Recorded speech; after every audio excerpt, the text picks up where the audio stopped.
Okay, I'm going to try and go through this pretty quick so you get a chance to see just the basic idea.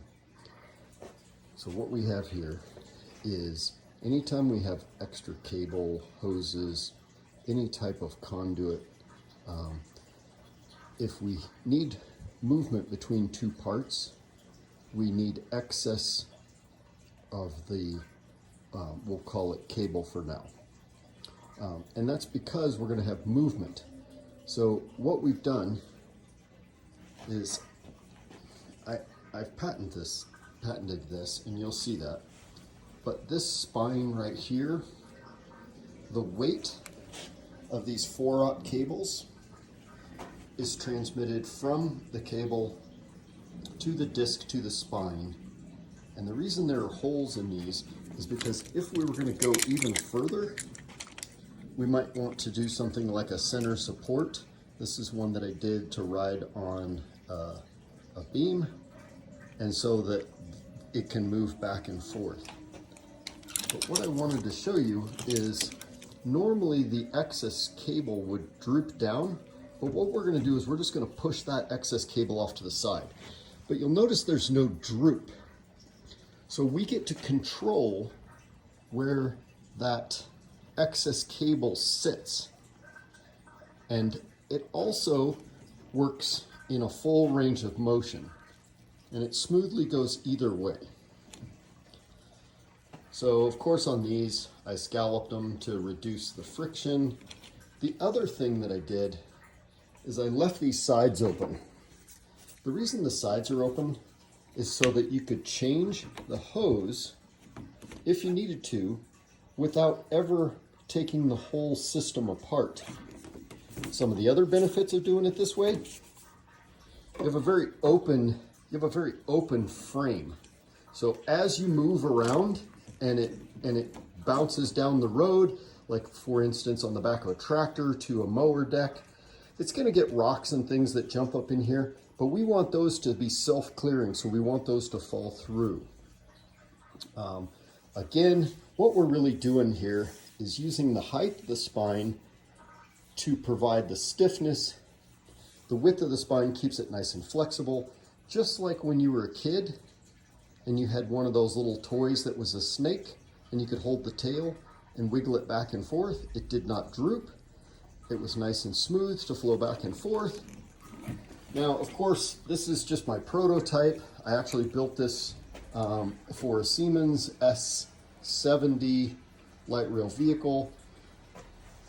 The engineer I was working with killed himself, and I lost momentum on the project. I just have it screwed to the bench. But what I want to show you is the same idea, and of course we can do as many 1, 4, 10 different hoses. We can make it be whatever. Same thing, surgical tubing. You can see nice and stiff to where it doesn't droop down. We don't have a bunch of tangle. But then the other thing we can do is we can run it this way. So if we were perhaps like on a Bobcat and we wanted to go to a broom attachment, we might do it this direction to where we could have that flexibility, but we don't get movement back and forth. We can control that. Same here. This was just another size. This, you can kind of see a little bit just how flexible this wire really is. It's just droopy flexible, but you can carry it straight out. Of course, now it's out of balance, but you can carry it straight out, and because you're using the stiffness from the side there, and it's the same for any size or shape. Again, we could do this with hoses. We can make the bushings different sizes so that you could have smaller or bigger hoses. Of course, everything's scalable. These were made to be extruded, so where you could part them off and drill through for the hangers if necessary. But that's generally the idea. And where you see applications for this is, of course, robotics, of course, heavy equipment, maybe even things like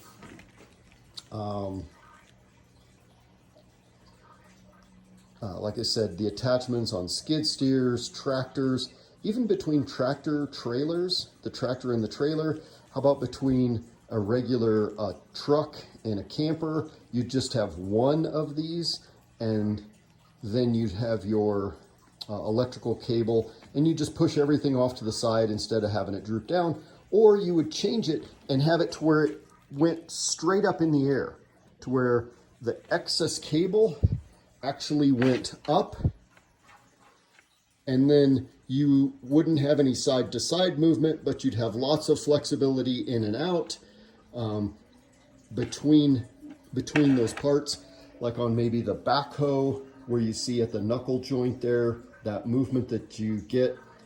And that allows us to protect the hoses so they don't rub on things, because we get to control the movement in one axis and allow it to be completely free flowing in the other axis.